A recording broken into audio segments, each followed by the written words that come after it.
District president आ रहे हैं शर्मा जी को, वो भी आए। और सरला देवी जी हैं, शकीला देवी जी हैं, वो भी आए।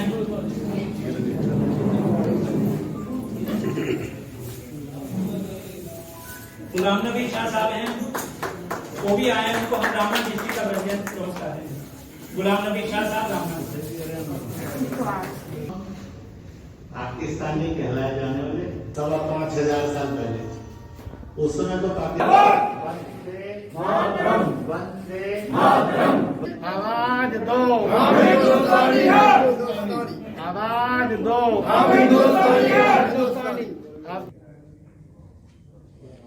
आज का पहला मौजू है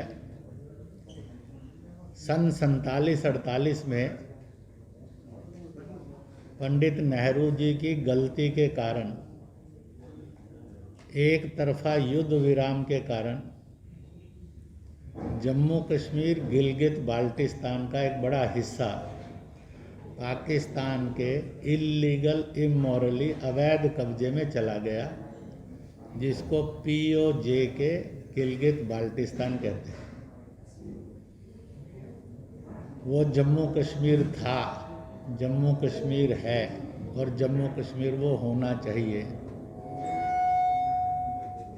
इसलिए 370 और 35 से हटते समय हिंदुस्तान की हुकूमत ने पाकिस्तान को और दुनिया के सब हुक्मरानों को बता दिया था कि ये POJ के गिलगित बाल्टिस्तान आदि हमारा है, पाकिस्तान का अवैध कब्जा है।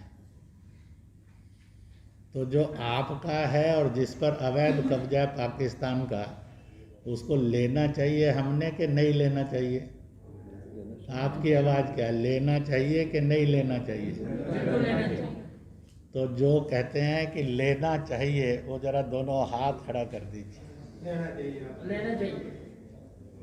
इसलिए पहला मौजू है कि आज और परसों में हम इस आंदोलन को मुस्लिम राष्ट्रीय मंच और अन्य सब मुसलमानों के द्वारा मिलकर शुरू करेंगे और आज कर रहे हैं। पाकिस्तान POJ के गिलगित बाल्टिस्तान खाली करो, खाली करो, खाली करो। दूसरा नारा होगा POJ के गिलगित बाल्टिस्तान हमारा है, हमारा है, हमारा है। तो इसलिए इस मूवमेंट को जन्म देंगे। इस पर तरह तरह के सेमिनार करना, जलसे जुलूस करना, कभी कभी धरने भी करना। इसकी शुरुआत आज से मुस्लिम मंच जो है जम्मू और कश्मीर में शुरू करेगा, क्योंकि ये हकीकत है। भारत के प्रधानमंत्री ने बहुत साफ शब्दों में दिवाली पर कहा है, पाकिस्तान और दुनिया को हमारे इंटरनेशनल बॉर्डर की इज्जत करनी चाहिए। उनका इज्जत ना करना ये बेईमानी है। और इसलिए अब टाइम आ गया है जब आपने भी इस इज्जत को उनको करना सिखाना है। 70 साल तक जम्मू कश्मीर की स्टेट असेंबली में POJ के गिलगित बाल्टिस्तान के लिए 24 कुर्सियां खाली पड़ी हैं और विधान परिषद में 6 कुर्सियां खाली पड़ी हैं। अब उनको भरने का मौका आ गया। इसलिए एकजुट जम्मू कश्मीर और अखंड हिंदुस्तान, इसको करना है। ये अपना एक मौजू आज की मीटिंग में है। दूसरी बात जो आज की मीटिंग में रहेगी वो ये रहेगी कि यहाँ पर एक गुपकार ग्रुप बना है। बेमेल पार्टियाँ मिली हैं और मिलते ही बेमेल हो गई। पर इनके पार्टी के नेताओं की किस्मत देखिए, जब ये पकड़कर जेल में डाले गए तो किसी ने अफसोस नहीं मनाया, किसी ने गुस्सा करके जलसा जुलूस प्रदर्शन धरना नहीं दिया, किसी ने ना कश्मीर बंद किया ना पहाड़ बंद किया। बल्कि बड़ी संख्या ऐसी थी जो खुश थी। कहते हैं कि जिन्होंने हमें लूटा और होलसेल आतंकवादियों से मरवाया। आज कश्मीर घाटी में और जम्मू के पहाड़ों पर या पूरे जम्मू कश्मीर के अंदर जो अब यूटी है, जिसके लिए भारत के प्रधानमंत्री ने 15 अगस्त को कहा कि आप सबको वो मिलेगा जो आप चाहते हैं, पक्का देंगे। तो उसके अंदर से आज जो 15,000 विधवा औरतें हैं, ये इसके कसूरवार यही नेता थे।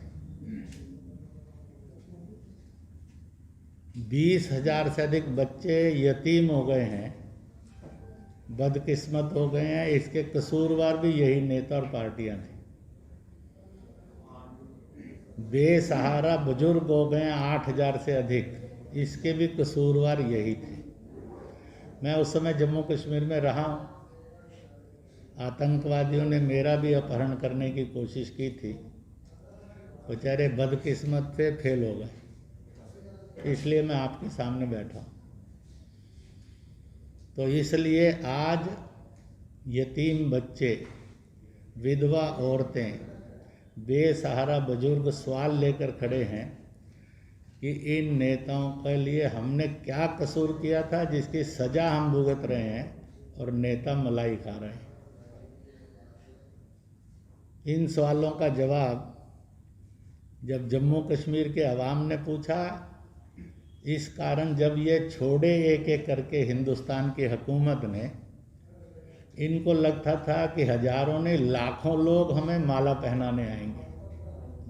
लाखों तो दूर की बात थी, हजारों नहीं गए। हजारों दूर की बात थी, सैकड़े भी नहीं गए। सैकड़े भी दूर की बात थी, थोड़े से भी नहीं गए। और लोगों ने माना कि बड़े मनहूस चेहरे हैं, इनको देखकर क्या करेंगे। जिन्होंने हमारी औरतों को विधवा किया, बच्चों को यतीम किया, बुजुर्गों को बेसहारा किया, वो यही हैं।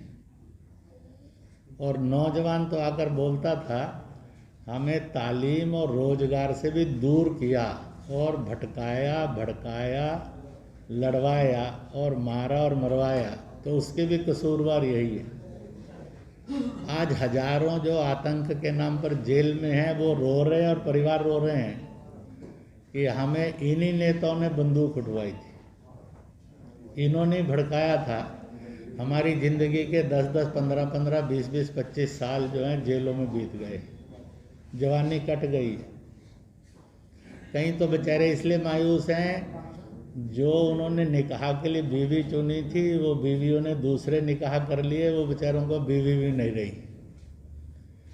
ऐसी बदकिस्मत वो लोग रो रहे हैं। और इसलिए जब उन्होंने एक अलायंस बनाया तो किसी ने स्वागत नहीं किया उस अलायंस का। और उन्होंने कहा कि डिस्ट्रिक्ट डेवलपमेंट काउंसिल के चुनाव बहिष्कार करो। ना उनकी पार्टी के लोग माने और ना ही जनता मानी कश्मीर की और जम्मू की। वो होलसेल इसमें जुट गई। अंत में विवश होकर उन्होंने फैसला बदला कि हम लेंगे। मिले तो एकजुट नहीं हो पाए, फिर से लड़ पड़े और बिखर हो गए, क्योंकि उनके ऊपर खुदा की रहमत नहीं है। वो कश्मीरियत, इंसानियत और हिंदुस्तानियत के चेहरे भी नहीं हैं। वो शैतान जैसे चेहरे लगते हैं लोगों को, ऐसा लोग आकर बोलते हैं। तो उसमें से एक नेता फारूक कहता है, हम तो चीन की मदद लेंगे। तो एक प्रस्ताव पारित कर सकते हैं कि भाई फिर चीन की मदद लेनी तो चीन ही चले जाओ, हम पर तो रहम करो। कश्मीर ने बहुत साल ढो लिया और हिंदुस्तान ने बहुत साल ढो लिया, अब चीन ढोएगा बाकी उम्र तुम्हें। You should leave Hindustan, you should leave Jammu Kashmir, you should leave Kashmir. चले जाइए चीन के पास। वो बता देगा कि सिंकियांग के 80 लाख मुसलमानों को कैसे उन्हें बाड़ों में बंदी करके रखा हुआ है। इसमें रख लेगा, उसका जगह है। और महबूबा ने कहा मैं तिरंगा नहीं उठाऊंगी, तो लोग कहते हैं कि फिर बहन जी तिरंगा नहीं उठाना है तो चले जाइए। देश के गद्दारों को गोली मारो सालों को। देश के गद्दारों को तो इसलिए ऐसे सारे जोश भी उभर रहे। और हकीकत ये है कि 70 साल के बाद हिंदुस्तान फिर से एक मुल्क, एक झंडा, एक संविधान, एक नागरिकता, एक राष्ट्रगान, एक नारा, इसके हिंदुस्तान का जन्म हुआ है। मैं आप सबसे पूछता हूँ, क्या घर में 2 बाप वाला परिवार हो सकता है? क्या घर में 2 माँ वाला परिवार हो सकता है? दुनिया के अंदर कोई मुल्क नहीं है जिसके 2 संविधान और 2 झंडे हों और 2 नागरिकता। हिंदुस्तान की आज़ादी इसी बात पर हुई थी। पर जिन्होंने गद्दारी की उस समय मुल्क बांटा और 3 करोड़ लोग उजाड़े, 15 लाख को मौत के घाट उतारा गया, वही कांग्रेस फिर से उन्हीं के साथ मिल गई है जो मुल्क में लड़वाना, बांटना, बहकाना और खून खराबा चाहते हैं। अब वो दिन लग गए हैं, इसलिए इसका भी मौजू प्रस्ताव आएगा जो पारित करेगा। और इसलिए एक को है कि दुनिया में जहाँ जाना चली जाए बहन हमारी, दूसरे को कहना है कि बहुत दुख दे लिया, बहुत मरवा लिए, बहुत उजाड़ लिए, अब चीन चले जाओ। अब हम हिंदुस्तान थे, हिंदुस्तान हैं और हिंदुस्तान ही रहेंगे। पिछले 60-70 साल में पाकिस्तान सरहद पर गोलाबारी करता रहता और जम्मू कश्मीर के लोग उजड़ते रहते हैं, मरते भी। मैंने सारे चर्च और पादरियों से कहा कि आपने कभी इसके खिलाफ आवाज नहीं उठाई, जबकि पाकिस्तान में ईसाइयों पर खूब जुल्म होते हैं, उसने सीमा पर भी जुल्म। और इसलिए अब वक्त आ गया है, सेना तैयार है। भारत सरकार ने कहा है 0 टॉलरेंस, LOC और LAC पर हम वो जवाब देंगे जो दुनिया देखती रह जाएगी। धीरे धीरे वक्त उस तरफ बढ़ रहा है। सन 47 में हिंदुस्तान टूटा पाकिस्तान में। लाहौर का आदमी 1 घंटे में ही पाकिस्तानी हो गया, हिंदुस्तानी हो गया। 71 में पाकिस्तान टूटा, ढाका का आदमी हिंदुस्तानी से पाकिस्तानी बनते ही बांग्लादेशी हो गया। अब पाकिस्तान ने टूटना और बिखरना है। अब सीमाएं हम नहीं छोड़ेंगे, पाकिस्तान छोड़ेगा। पाकिस्तानी ने छोड़नी है। ये भरोसा और मजबूती जन जन में है। अपनी बेरोजगारी और अनपढ़ता से लड़ने का टाइम आ गया है और उसको तालीम और तरक्की और रोजगार में बदलने का टाइम आ गया।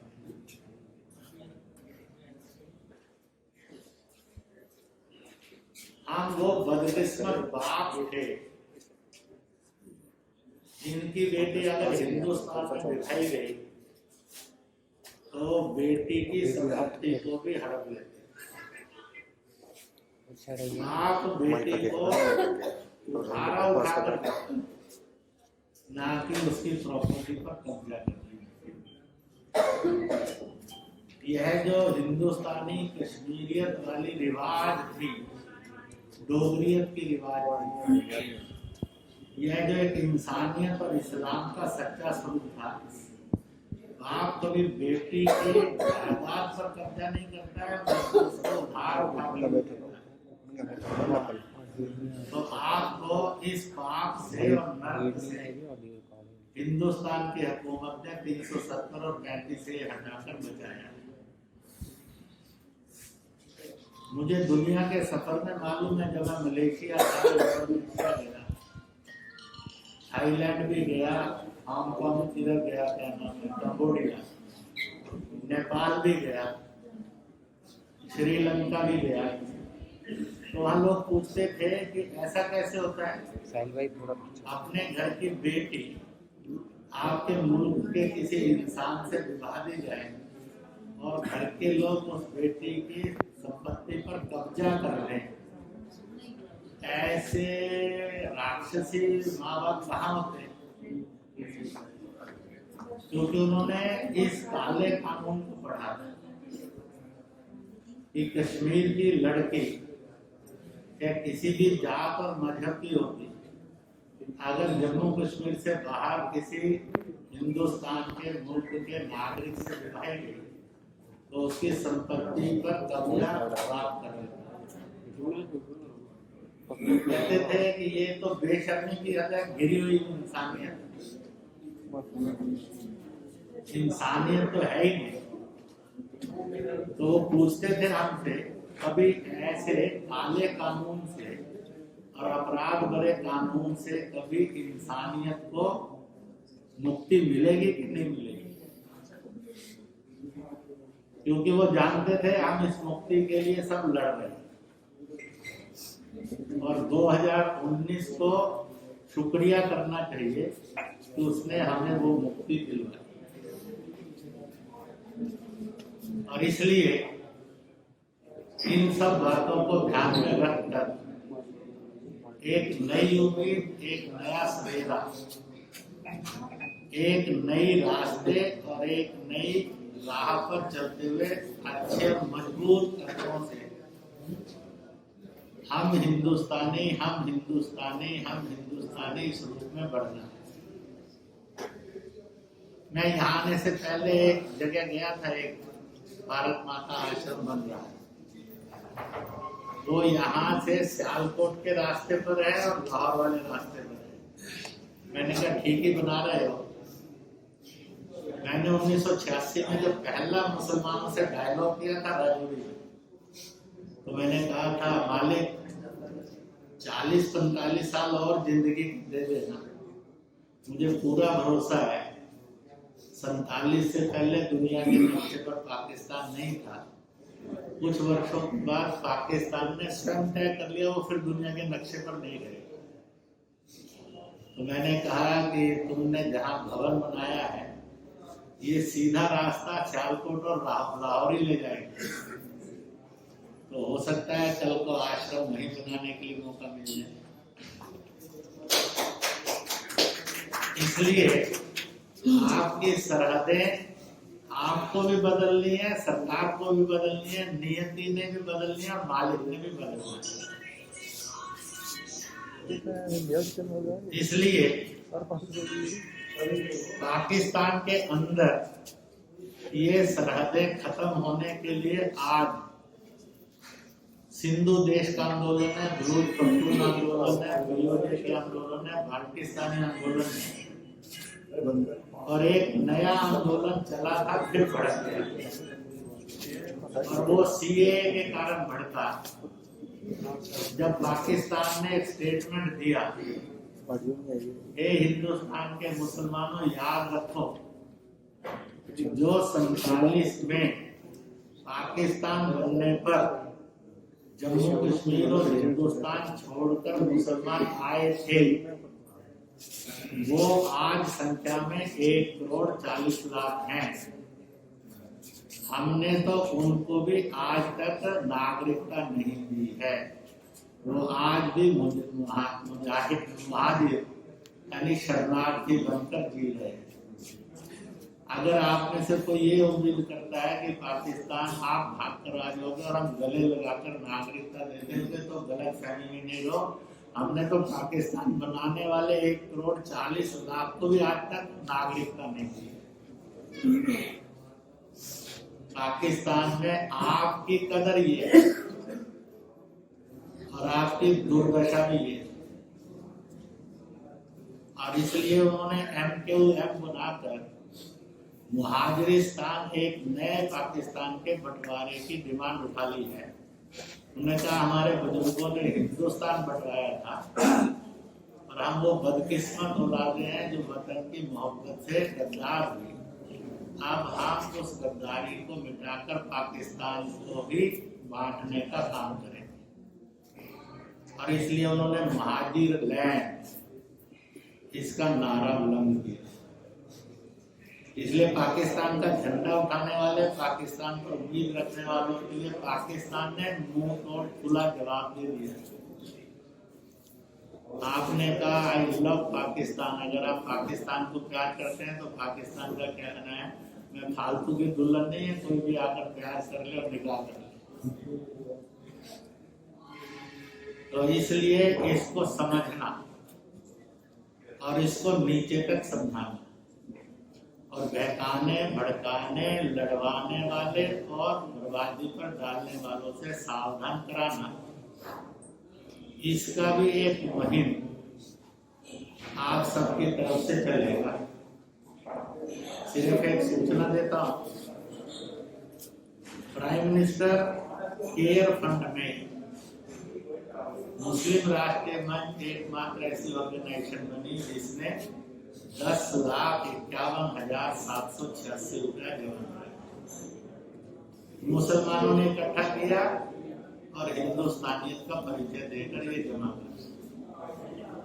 अभी हम मजबूत भारत अभियान में 8 लाख मुसलमानों ने संकल्प पत्र भरे। सन 2012 में 370-35 से हटाओ, इसके लिए 8 लाख मुस्लिम हस्ताक्षर हुए, जिसमें जम्मू कश्मीर के भी 46,000 से अधिक हस्ताक्षर थे। उस समय ये संस्था भी छोटी सी थी। जब भारत के तत्कालीन प्रेसिडेंट स्वर्गीय प्रणब मुखर्जी से मिला मुस्लिम वक्फ, तो उनको आश्चर्य, उन्होंने कहा अच्छा इतना छोटी सी संस्था, इतने मुस्लिम हस्ताक्षर, क्योंकि तो हमारा थिंकिंग बदलेगा। I will talk to the prime minister, मैं प्रधानमंत्री से बात करूंगा। तो इसलिए 8 लाख मुस्लिम हस्ताक्षर के यह सन 2012 में मुस्लिम मंच ने 370 और 35 के खिलाफ जागरण करते हुए किया। और 2016 में लखनऊ में नारा लगाया था मुस्लिम मंच ने, कसम खुदा की खाते हैं इमाम हिंद श्री राम का मंदिर वहीं बनवाएंगे।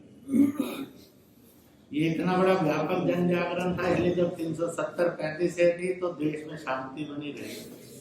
जब सुप्रीम कोर्ट का फैसला कर राम तीर्थ ट्रस्ट बना भारत सरकार से, तो भी कहीं दंगा नहीं, क्योंकि मुसलमानों को हकीकत से रूबरू करा दिया। इसलिए यहाँ पर अनरेस्ट पैदा करने के लिए जो शैतानी तत्व काम करने वाले हैं, उनके खिलाफ एक जन जागरण का अभियान। इसलिए आज के कार्यक्रम से हम 2 अभियान को जन्म देते हैं। एक, पाकिस्तान पीओजे के पाकिस्तान खाली करो, खाली करो, खाली करो, ये हमारा है, हमारा है, हमारा। और दूसरा यह जो भड़काने, बहकाने और लड़वाने वाली ताकतें हैं, इनको गांव-गांव, गली-गली, मोहल्ले-मोहल्ले, छोटे-छोटे कार्यक्रम से मुसलमान को गुमराह होने से बचाएंगे और उसको सही रास्ते पर, तालीम तरक्की वाले, वतन से मोहब्बत वाले रास्ते पर बढ़ाएंगे। इन दोनों कार्यक्रमों का आगाज करते हैं। इस बात के साथ एक बार अलग अलग जुबान में वतन की मोहब्बत के नारे लगाकर हम अपनी सहमति प्रकट करेंगे कि इन 2 आंदोलनों को जम्मू कश्मीर में प्रारंभ करते हैं। इसका एक कार्यक्रम होगा 20 दिसंबर। मुस्लिम मंच ने अयोध्या चलो का नारा लगाया। इमाम हिंद श्री राम के जन्म स्थान के दर्शन करना, 10 किलोमीटर की दूरी पर फैसले में जो जमीन मिली है वहां वृक्षारोपण करना, मस्जिद बनेगा। ऐसा एक कार्यक्रम 20 दिसंबर अयोध्या चलो का है। अब हम यह दोनों आंदोलन पाकिस्तान पीओजे के बाल्टिस्तान खाली करो खाली करो खाली करो, ये हमारा था, हमारा है, हमारा रहेगा, हमारा है, हमारा है, हमारा है। और दूसरा, ग्राउंड लेवल पर गोष्ठियां मीटिंगें करके जन जागरण करना, ताकि कोई हिंसा बदमजी आतंक ना रहे, हम सब प्यार से एक हिंदुस्तानी बनकर जिए और इसका मैसेज दूर दूर तक आज के बाद जाए। मैं प्रेस से निवेदन करता हूँ इस संदेश को वह अपने द्वारा जन जन तक पहुँचाने का काम करें, इसके लिए उनको धन्यवाद और बधाई करता हूँ। अब नारे लगाएंगे, भारत माता की जय, भारत माता की जय। आज का पहला मुद्दा था 370-35 से हटने के बाद हिंदुस्तान एक मुल्क, एक संविधान, एक नागरिकता, एक झंडा, एक राष्ट्रगान और एक राष्ट्र घोष वाला मुल्क बन गया है। बंटवारे वाले मुल्क की सदा सदा के लिए समाप्ति हो गई। दूसरा मुद्दा था कि जो 70 साल पहले हिंदुस्तान का बंटवारा हुआ, 73-74 साल पहले, उसमें जो पीओजे के अवैध रूप से पाकिस्तान के कब्जे में हैं और बाल्टिस्तान, जिसके लिए भारत के यशस्वी होनहार प्रधानमंत्री ने साफ कहा है, the world should respect international borders. संसद ने स्पष्ट आवाज़ दी है ये हमारा है और इसलिए मुस्लिम राष्ट्रीय मंच आज से इस आंदोलन को जम्मू कश्मीर में प्रारंभ करता है। पाकिस्तान पीओजे के बाल्टिस्तान खाली करो खाली करो खाली करो, ये हमारा है, भारत का है, हमारा है। इसलिए इसको छोटे बड़े कॉन्फ्रेंसेस होंगी, मीटिंगें होंगी, फिर धीरे धीरे कुछ आगे धरने प्रदर्शन भी होंगे और इसलिए जो हमारा था वो फिर से मिलना चाहिए। Integrated Jammu Kashmir with full integration with Bharat.